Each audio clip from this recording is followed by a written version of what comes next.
When people do well on fasting, it's because eating nothing is actually healthier for them than what they're eating.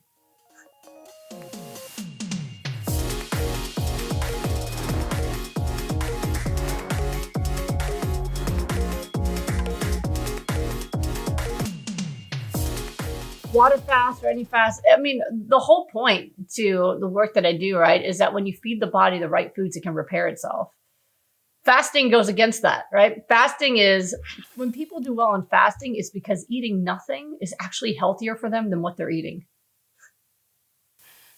So for a lot of folks, that's the case, is that just having water, their body gets some relief because it's not getting attacked every day by sugar and oils and all this stuff. So it starts to at least have a space to repair itself. The problem is you're not giving it any nutrition to help it with the repair process. So the repair process is actually fairly slow. But people often feel better in the moment because they're actually not getting all that assault and inflammation from the foods.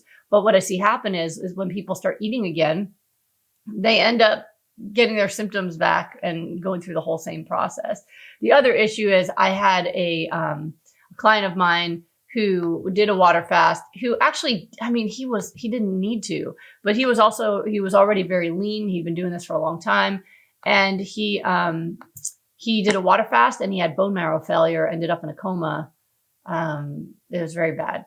And I asked him, why would this happen to a person? And he said, well, if he was already lean, he didn't have a lot of fat to feed him, he probably went into starvation and that caused his bone marrow to collapse. And like, that's not a possible side effect with hyper-nourishment. I don't have anybody go into starvation and bone marrow collapse from eating smoothies to fullness all day. So for me, I don't think there's anything better than feeding yourself the perfect foods. That's always a better choice than starving yourself. So for some folks, doing something like a water fast helps them initially because it helps them conquer their cravings so that they actually, oh my God, a salad is so much better than water. Love the salad, right? But I don't think it's a better choice than feeding yourself the best food on the planet.